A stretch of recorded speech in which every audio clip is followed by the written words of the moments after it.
Hello friends, how are you. I hope कि आप सब अच्छे होंगे। Welcome to expert opinion. Friends, आज की वीडियो में हम डिस्कस करेंगे ईवीएस, जो आपके सीटेट 2021 के लिए मोस्ट इम्पॉर्टेंट रहेगी। जो आपका जनवरी में सीटेट होने वाला है उसके लिए आपके लिए इम्पॉर्टेंट कलेक्शन ये मैं लेकर आई हूँ। और एनसीईआरटी का कलेक्शन होगा, इसमें इम्पॉर्टेंट क्वेश्चंस की बात हम आपसे करने वाले हैं। और फ्रेंड्स, आप हमारे टेलीग्राम चैनल को ज्वाइन कर लें अगर आपको पीडीएफ फाइल चाहिए तो, और आप हमें इंस्टाग्राम और फेसबुक पेज पर भी फॉलो कर सकते हैं। वीडियो आपको अच्छी लगे, हेल्पफुल लगे तो वीडियो को लाइक करिएगा और अपने दोस्तों के साथ में शेयर करिएगा। और चैनल पहली बार देख रहे हैं तो सब्सक्राइब करके बेल आइकन को प्रेस कर लें, जिससे आने वाली सभी वीडियोज़ की नोटिफिकेशन आपको मिलती रहे। इस वीडियो में जितने भी इम्पोर्टेंट हैं क्वेश्चंस वो सभी आपको हेल्प करेंगे आने वाले सीटेट में। और फ्रेंड्स, आप ये महसूस करेंगे एग्जाम में बैठकर के कितना इम्पोर्टेंट कलेक्शन है। यहाँ से एक एक क्वेश्चन इम्पोर्टेंट है, सभी क्वेश्चन इम्पोर्टेंट हैं और जो आपके एग्जाम में आएंगे और आपको बेहतर स्कोर दिलाने में आपकी हेल्प करेंगे। तो चलिए वीडियो को स्टार्ट करते हैं। पहला क्वेश्चन है, वरुण ग्रह की खोज किसने की। तो वरुण ग्रह है उसकी खोज किसने की, तो राइट आंसर है यहाँ आपके सामने जोहान गाले। जोहान गाले ने वरुण ग्रह की खोज की। और ये वन लाइनर क्वेश्चन होंगे, क्योंकि मैं चाहती हूँ कि आपका सीधा सीधा आंसर पर ही फोकस हो, आंसर पर ही कंसेप्ट आपका रुक जाए। तो जहाँ आपको दिखेगा क्वेश्चन और आंसर देखते ही आप सीधे आंसर को टिक कर देंगे। इसलिए one liner question most important होते हैं और आपकी हेल्प करते हैं एग्जाम में बहुत अच्छा स्कोर दिलाने के लिए। इसलिए आपको मैं वन लाइनर क्वेश्चन का इसमें सीरीज ये चलाइए मैंने आपके लिए। तो नेक्स्ट है क्वेश्चन, द रिवर ऑफ एफेमेरल की संज्ञा प्रदान की जाती है। तो विलुप्त नदी को द रिवर ऑफ एफेमेरल की संज्ञा प्रदान की जाती है। कौन सी नदी, विलुप्त नदी को। अगला है क्वेश्चन, 1945 के कैबिनेट मिशन में मुस्लिम लीग के सदस्य थे। तो जो 1945 की कैबिनेट मिशन थी जिसमें मुस्लिम लीग के सदस्य थे जोगेंद्र नाथ मंडल जी। कौन थे, जोगेंद्र नाथ मंडल जी थे 1945 के कैबिनेट मिशन में मुस्लिम लीग के सदस्य। अगला क्वेश्चन है, भारत की पहली महिला आईएएस कौन थी। तो फातिमा बीबी भारत की पहली महिला आईएएस थी। अगला क्वेश्चन है, 2001 से 2011 के मध्य भारत को दशकीय जनसंख्या वृद्धि दर है। तो 2001 से 2011 के मध्य भारत की जो दशकीय जनसंख्या वृद्धि दर है वो 17.7% है, यानी कि 17.7%। और ये फ्रेंड्स आपको सीटेट का जो सेकंड पेपर है उसमें और ज़्यादा हेल्प करेंगे और फर्स्ट पेपर में भी यहाँ से क्वेश्चन बन सकते हैं। और बाकी के जो आगे क्वेश्चन आएंगे वो फर्स्ट पेपर में भी आपके लिए इम्पोर्टेंट रहेंगे। तो ये वीडियो आपके लिए फर्स्ट और सेकंड पेपर दोनों के लिए है। जो फर्स्ट पेपर की तैयारी कर रहे हैं उनके लिए भी इम्पोर्टेंट है और जो सेकंड की तैयारी कर रहे हैं उनके लिए भी हेल्पफुल रहेगी। अगला है क्वेश्चन, बनेर घाट राष्ट्रीय पार्क तितलियों के संरक्षण के लिए प्रसिद्ध है, यह किस राज्य में है। तो ये कर्नाटक राज्य में है। आप देखिए यहाँ से दो क्वेश्चन बनते हैं। एक तो बनेर घाट राष्ट्रीय पार्क कहाँ पर है, तो ये कर्नाटक में है। और ये किसके लिए प्रसिद्ध है, तो ये पार्क तितलियों के संरक्षण के लिए प्रसिद्ध है। दोनों क्वेश्चन इंपॉर्टेंट रहेंगे। अगला है, सरदार सरोवर बांध किस नदी पर बनाया गया है। तो नर्मदा नदी पर सरदार सरोवर बांध बनाया गया है। इस क्वेश्चन का ये आंसर है नर्मदा नदी। सरदार सरोवर बांध किस नदी पर बनाया गया, तो नर्मदा नदी पर। आगे है, विश्व में सर्वाधिक कोयला उत्पादक देश है। तो विश्व में सबसे ज्यादा कोयले का उत्पादन कहाँ होता है, चीन में होता है। चाइना सबसे ज्यादा कोयले का उत्पादक देश है। अगला है, काला सोना तरल सोना किसे कहते हैं। जिसे काला सोना कहते हैं उसी को तरल सोना कहते हैं। तो पेट्रोलियम को कहते हैं। किसको, पेट्रोलियम को काला सोना भी कहते हैं और पेट्रोलियम को तरल सोना भी कहते हैं। अगला है, कृत्रिम ऊन किसे कहते हैं। तो एक्रिलिक को कृत्रिम ऊन कहते हैं। एक्रिलिक को कृत्रिम ऊन कहते हैं। आगे है, हमारी आकाश गंगा यानी कि दुग्ध मेघला का आकार है। तो सर्पिलाकार का है। जो हमारी आकाश गंगा है जिसे दुग्ध मेघला के नाम से भी जानते हैं, उसका आकार कैसा है, सर्पिलाकार है। तो दो क्वेश्चन यहाँ से बनते हैं। एक तो हमारी आकाश गंगा का आकार कैसा है, सर्पिलाकार है। और हमारी आकाश गंगा को अन्य किस नाम से जाना जाता है, तो दुग्ध मेघला के नाम से जाना जाता है। आगे है, भीम संघ का संबंध है। तो कर्नाटक राज्य से है भीम संघ का संबंध। ये क्वेश्चन सीटेट प्राइमरी लेवल पर कई बार पूछा जा चुका है। जो भीम संघ है उसका किस राज्य से संबंध है, तो कर्नाटक राज्य से संबंध है। नेक्स्ट है, पाचन प्रक्रिया के विषय में किसने खोज की। तो पाचन प्रक्रिया के विषय में विलियम बोमेंट ने खोज की। आगे है मशरूम किसका उदाहरण है, तो मशरूम कवक का उदाहरण है। किसका है, कवक का उदाहरण। नेक्स्ट है जिम कॉर्बेट राष्ट्रीय उद्यान किस वर्ष स्थापित किया गया था, तो जिम कॉर्बेट राष्ट्रीय उद्यान 1936 में स्थापित किया गया था। और मैंने जिम कॉर्बेट राष्ट्रीय उद्यान यानी कि राष्ट्रीय उद्यानों से रिलेटेड एक वीडियो बनाई थी विद ट्रिक के, तो उसमें आपको मैंने जिम कॉर्बेट राष्ट्रीय उद्यान के बारे में भी बताया था। तो आप ये बताएंगे कि जिम कॉर्बेट राष्ट्रीय उद्यान जो है ये किस राज्य में है, यानी कि कहाँ पर स्थित है। अगला है क्वेश्चन, कार्बन क्रेडिट की संकल्पना संबंधित है, तो कार्बन क्रेडिट जो है इसकी संकल्पना क्योटो प्रोटोकॉल से संबंधित है। कार्बन क्रेडिट किससे संबंधित है, क्योटो प्रोटोकॉल। आप इसे ऐसे भी याद रख सकते हैं, का से कार्बन और का से ही क्योटो। तो कार्बन क्रेडिट की संकल्पना किससे संबंधित है, क्योटो प्रोटोकॉल से संबंधित है। चीजों को जोड़ जोड़ कर आप पढ़ेंगे तो आप भूलेंगे नहीं, क्योंकि यहाँ पर सीटेट के लिए आपको बहुत सारा पढ़ना होता है और बहुत सारी चीज़ों को लर्न भी करना होता है। तो आप चीज़ों को एक दूसरे से कोरिलेट करके, एक दूसरे से जोड़कर, एक दूसरे से संबंधित करके या अपना जो दैनिक जीवन है उससे जोड़कर चीज़ों को याद रखेंगे तो आप चीज़ों को भूलेंगे नहीं। अगला है क्वेश्चन, एग मार्क जो कृषि उत्पाद की गुणवत्ता के लिए जारी किया जाता है, यह एक्ट किस वर्ष जारी किया गया, तो 1937 में जारी किया गया एग मार्क, जो कि कृषि की जो गुणवत्ता है यानी कि कृषि उत्पाद जो है उसकी गुणवत्ता, उसके गुणों के बारे में जारी किया गया था 1937 में कि कौन सी चीज कितनी गुणवान है। आगे है जैविक मरुस्थल की संख्या प्रदान की गई है, तो जैविक मरुस्थल की संख्या किसे प्रदान की गई है, दामोदर नदी को। और दामोदर नदी सबसे प्रदूषित नदी के नाम से भी जानी जाती है, ये आपको ध्यान रखना है, और इसी को जैविक मरुस्थल की संज्ञा प्रदान की गई है। आगे है विश्व बाघ शिखर सम्मेलन आयोजित किया गया, तो विश्व बाघ शिखर सम्मेलन पीटर्सबर्ग में आयोजित किया गया। ध्यान रखना है, इंपॉर्टेंट क्वेश्चन रहेगा आपके एग्जाम के लिए। नेक्स्ट है रियो +20 का संबंध है, तो 2012 से है। 2012 में रियो +20 सम्मेलन हुआ था। अगला है रियो का संबंध है, और सिर्फ रियो आपसे पूछा जाए तो 1992 यानी कि 1992।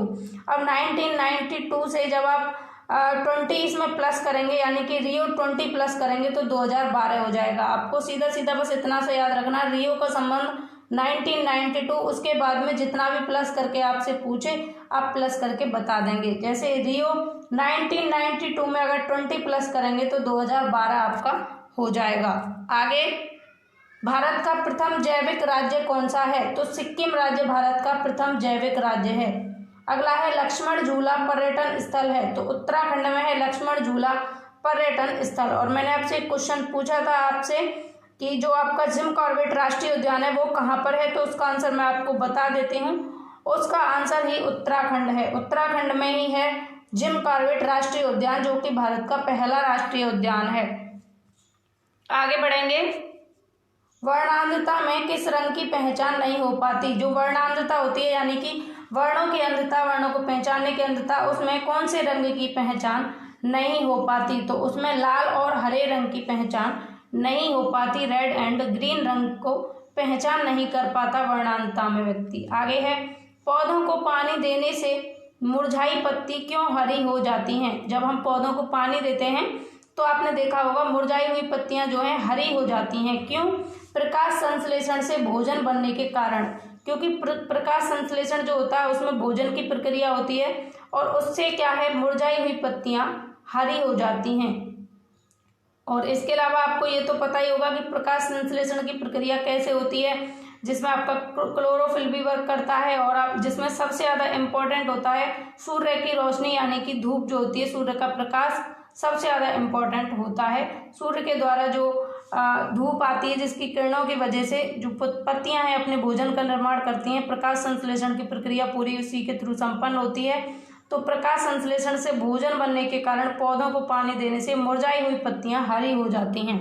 नेक्स्ट है मधुबनी चित्रकला के बिहार किस जिले में है, तो मधुबनी चित्रकला बिहार के किस जिले में है। क्वेश्चन कह रहा है आपका मधुबनी चित्रकला बिहार के किस जिले में है, तो मधुबनी चित्रकला बिहार के मधुबनी जिले में है। कहाँ पर होती है, बिहार के मधुबनी जिले में, इसीलिए इसको मधुबनी चित्रकला के नाम से जानते हैं। इसमें कैसे कैसे जो है चित्र बनाए जाते हैं, तो इसमें जैसे कि पशु पक्षी जीव जंतु मानव मनुष्य के भी इसमें चित्र बनाए जाते हैं। तो और इसमें मधुबनी जो चित्रकला होती है, मधुबनी पेंटिंग जो होती है, इसमें किस तरीके का घोल बनाया जाता है, तो इसमें जो चावल होता है उसके चावल का पीस कर घोल बनाते हैं और उसमें नील हल्दी और पत्तियां वगैरह पीस कर मतलब कि नेचुरल कलर बनाया जाता है और उनसे पेंटिंग बनाई जाती है, ये आपको ध्यान रखना है। आगे है उत्तर प्रदेश का जिला कन्नौज के लिए मशहूर है। तो उत्तर प्रदेश का जिला कन्नौज जो है वो किसके लिए मशहूर है, तो इत्र के लिए मशहूर है। किसके लिए, इत्र, यानी कि जो परफ्यूम होती है उसके लिए उत्तर प्रदेश का जिला कन्नौज मशहूर है, यानी कि प्रसिद्ध है इत्र के लिए। आगे है रात में खिलने वाले फूल होते हैं तो सफेद व सुगंधित होते हैं। जो फूल रात में खिलते हैं वो कैसे होते हैं, सफेद व सुगंधित। अगला क्वेश्चन है केरल है, तो केरल क्या है, मसालों का राज्य है। केरल क्या है, मसालों का राज्य है। अगर आपसे पूछा जाए कि निम्न में से कौन सा मसालों का राज्य है, 4 ऑप्शन दे देगा आपको, आंध्र प्रदेश, तेलंगाना, पश्चिम बंगाल और केरल। तो आपको ध्यान रखना है केरल मसालों का राज्य है। अच्छा, केरल में कौन कौन से मसाले जो हैं, मसालों की उपज होती है, कौन कौन से मसाले उगाए जाते हैं, तो मोस्ट इम्पोर्टेंट है यहाँ पर लौंग, इलायची और काली मिर्च। केरल में लौंग, इलायची और काली मिर्च सबसे ज़्यादा होती हैं, इनके लिए ये प्रसिद्ध भी है, इसीलिए इसको मसालों का राज्य भी कहते हैं।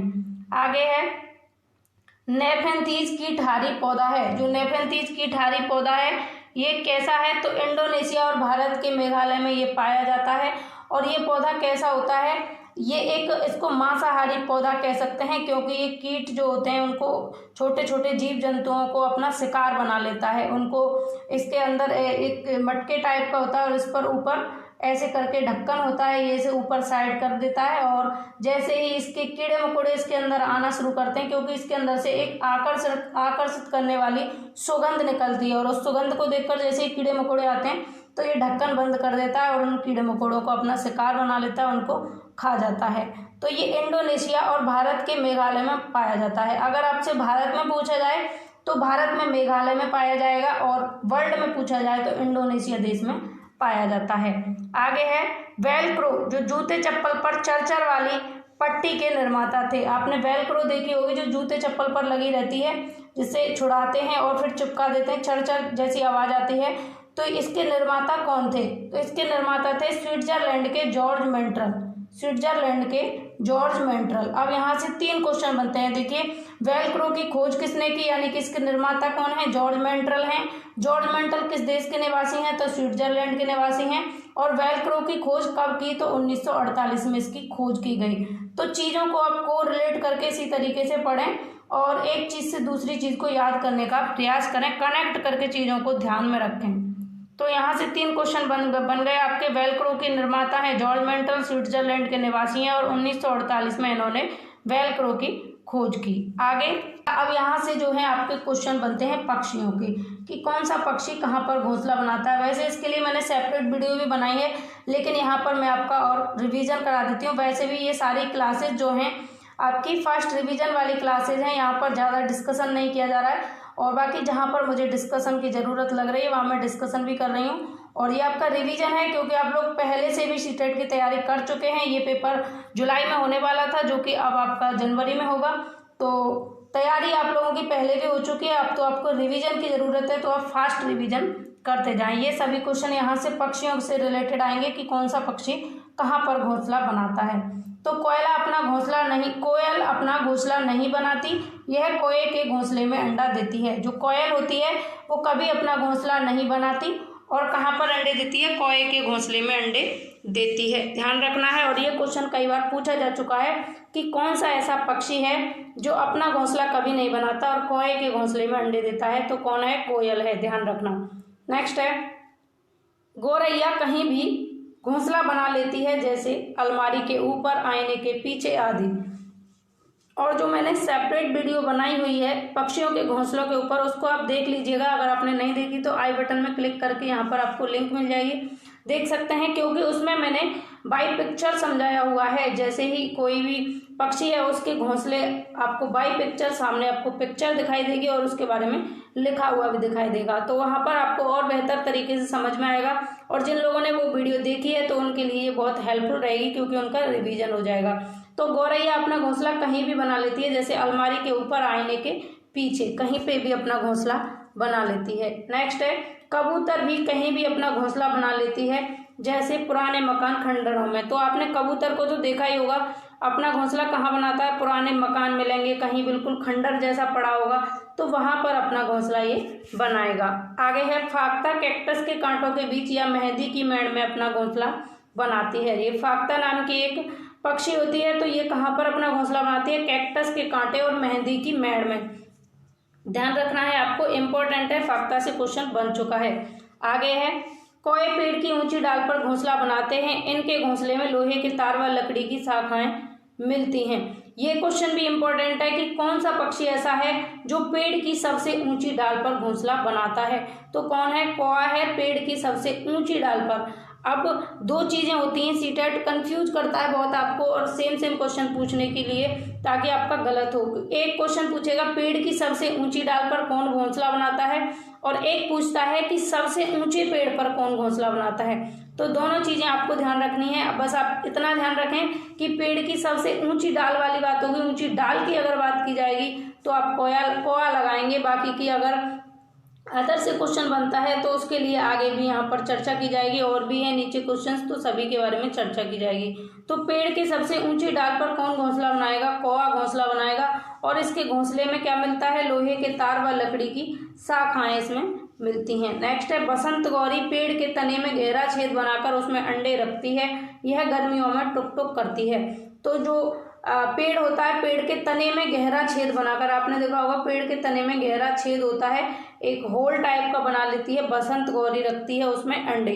तो पेड़ के यहाँ क्वेश्चन बनेगा आपसे कि पेड़ के तने में कौन सा पक्षी घोंसला बनाता है। तो पेड़ के तने में बसंत गौरी अपना घोंसला बनाती है, एक छेद सा बनाकर, होल टाइप का बनाकर, और ये गर्मियों में टुक टुक टुक टुक करती है। आगे है कलचिड़ी, जिसको इंडियन रोबिन के नाम से भी जानते हैं। यहाँ से क्वेश्चन बन चुका है कि कौन से पक्षी को इंडियन रोबिन के नाम से जानते हैं। तो कलचिड़ी को इंडियन रोबिन के नाम से जानते हैं, और ये पत्थरों के बीच घास से बना घोंसला बनाती हैं, यानी कि पत्थरों के बीच में घास से बना हुआ घोंसला बनाती हैं।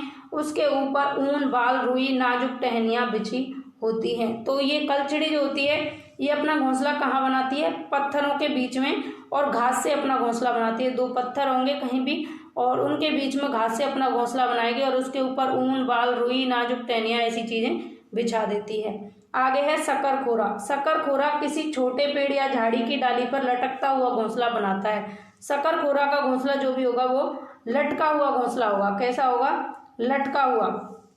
तो लटकता हुआ घोंसला कौन सा पक्षी बनाता है, ये आपसे पूछ सकता है। तो शकरखोरा बनाता है, और इसके घोंसले में सूखे पत्ते, नाजुक टहनियाँ, बाल, घास, कपड़े के टुकड़े, मकड़ी के जाले आदि होते हैं। आगे है दर्जन चिड़िया। दर्जन चिड़िया की देखिए, दर्जन चिड़िया जो है अपनी नुकीली चोंच से पत्तों को सिल लेती है और उसके बीच बनी थैली को अंडे देने के लिए तैयार करती है। तो जैसे कि आपको इसके नाम से पता लग रहा है, दर्जन यानी कि दर्जी जो होता है उसका काम क्या होता है, सिलने का। तो ये क्या करती है, इसकी चोंच होती है नुकीली, और ये अपनी नुकीली चोंच से पत्तों को सिल देती है।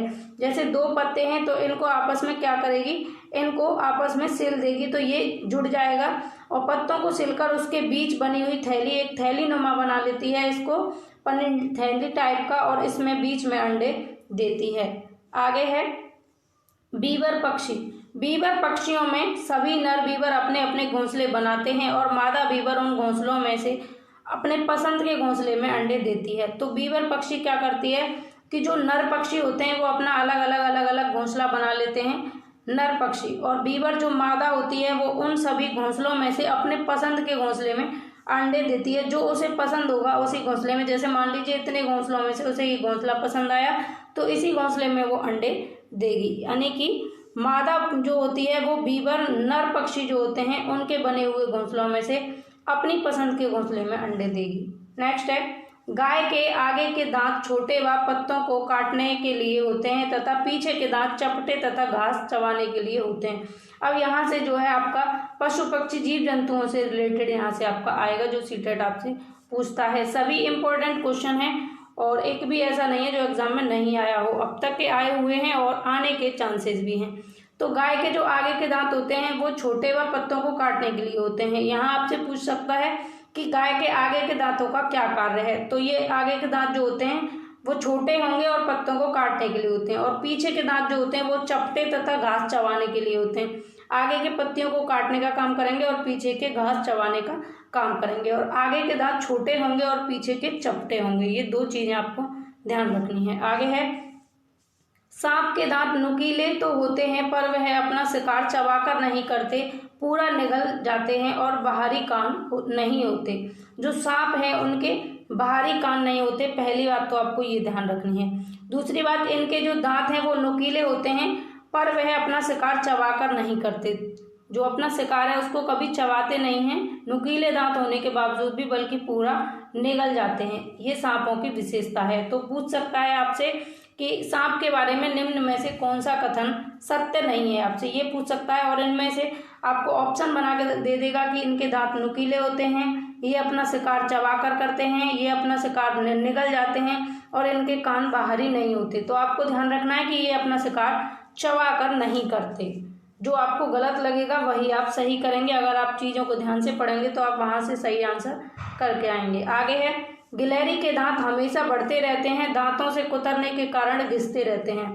तो गिलहरी के जो दांत हैं हमेशा बढ़ते रहते हैं और ये दांतों से चीज़ों को कुतरती रहती हैं, इसलिए इनके दांत घिसते रहते हैं टाइम टाइम पर, और हमेशा बढ़ते रहेंगे इनके दांत और चीज़ों को कुतरेंगे, इसलिए घिसते रहेंगे, तो वो अपने लिमिटेशंस में ही रहते हैं। आगे है, बिल्ली के दांत नुकीले होते हैं जो मांस फाड़ने व काटने के काम आते हैं। जो बिल्ली है उसके दांत कैसे होंगे, नुकीले होंगे, और ये मांस को फाड़ने और काटने के काम आते हैं। तो यहाँ पर दांतों से रिलेटेड चर्चा हुई, गाय, सांप, गिलहरी और बिल्ली के दांतों के बारे में कि किसके दांत कैसे होते हैं और किस काम आते हैं।